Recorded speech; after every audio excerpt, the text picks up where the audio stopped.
Hey Matt, how are you? Very good. How are you?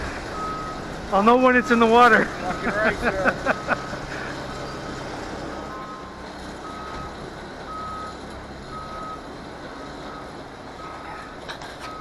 Like they're gonna put me in reverse mode, maybe. I'm actually turning that thing around.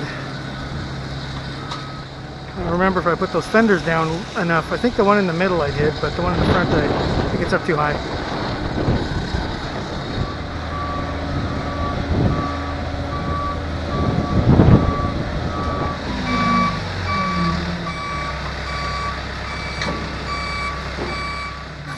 This is the 80-ton lift, and once it pulls the boat up off of the cradle, the exposed pads show the last little square that I have to put some anti-foul down. But one of the good things was this year, because of all the maintenance that I did under the pads, I didn't have any kind of flaking paint or anything there, which was really good. So I'm pretty happy how that turned out. So once it's up, put the last coat of anti-foul on. They give it about 10 minutes to dry, and then it goes into the water.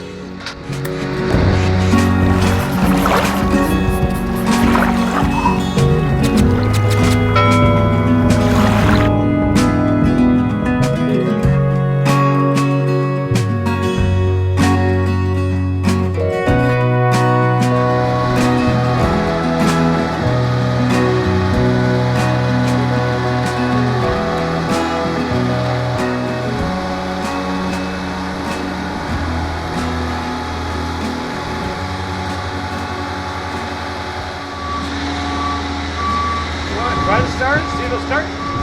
It's electric, so I know I won't make it, so I can just let it sit for probably an hour, two.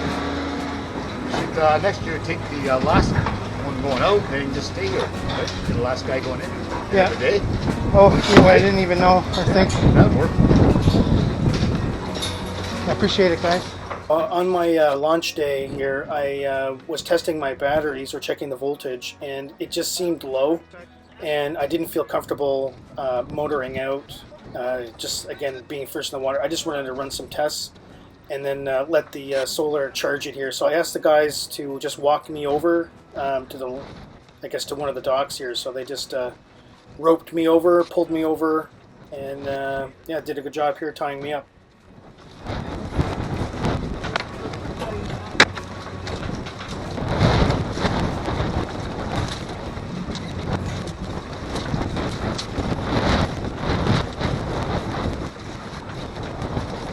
If you'd like to help us out, like most people, we're working on a budget.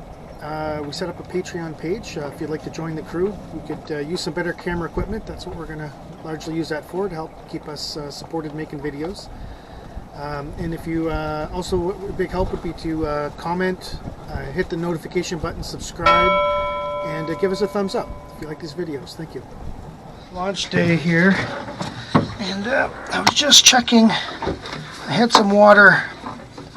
Well, I'm supposed to have some water actually on my through hull, or my stuffing box here.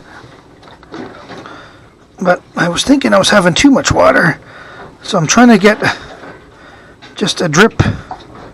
It's okay to stop dripping when it's when you stop, but you need to have a little bit coming in on there, and I think it's one drip per 10 seconds, something like that. So basically, when it's moving, if you don't have water coming through, then what will end up happening is this will get overheated, and it'll what's it called? Well, it could burn out, or actually put grooves in the shaft, all kinds of bad things. So you want water in there. So that was a plus. And then I was checking my through hulls. So my through hulls are all dry. Nothing in there. Just keeping an eye on it. It's hard to tell in the bilge. These are my other two entry points for water, and then this through hull, and they're all dry. which is good. I also had a couple in the back that I need to get my big light for because I can't see.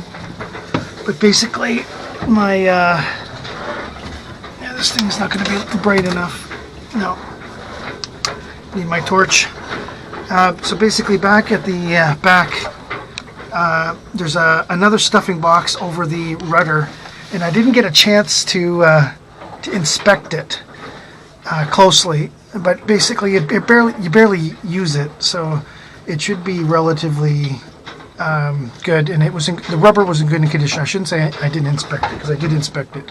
I just mean that during launch, I was looking at it and I was saying, you know what, I can't tell just because of the lighting.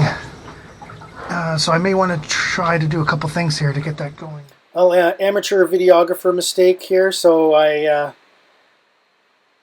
In readjusting the camera, I clicked the little mute button on the side, but it's not a mute button, it's an up and down arrow on the camera, so it's not obvious that you clicked it. And because of the screen is on the back, I didn't see that I had clicked it, and I went for the next 3 days with no audio. But anyways, I was just going over how the battery levels needed to be checked because I wasn't confident in the battery voltages, and I just wanted to let the solar charge them here for a little bit, and at the same time I was going to climb underneath there and actually use the hydrometer to test the specific gravity of the fluid, and that would kind of give me an indication of how well charged these are. If you remember last year, I had a pretty big storm and I drained these things dry, or not dry, but I got them down below 40 volts, which is I don't know what that works out to in terms of the batteries, but yeah, not good. So I was a little bit worried about that, so I think I've done a little bit of damage to the batteries, so I'm just a little bit extra sensitive, and being the first day in the water, I just wanted to make sure that all of my, you know, there were no leaks, everything kind of was working as expected, so I just wanted to prove it to myself first before hitting that.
Well, we're still in lockdown. The boat's in the water. I guess I'm grateful that the boat's in the water. I'm one step closer. So I hope that we get to be able to get out and use the boat. Aside from just sitting here in the marina, but I got the top on and just reflecting on the sunset here. It's quite nice. Enjoy what we can anyways. But I am looking forward to getting the sails up and stretching our legs here. I just thought I'd share the sunset here with you.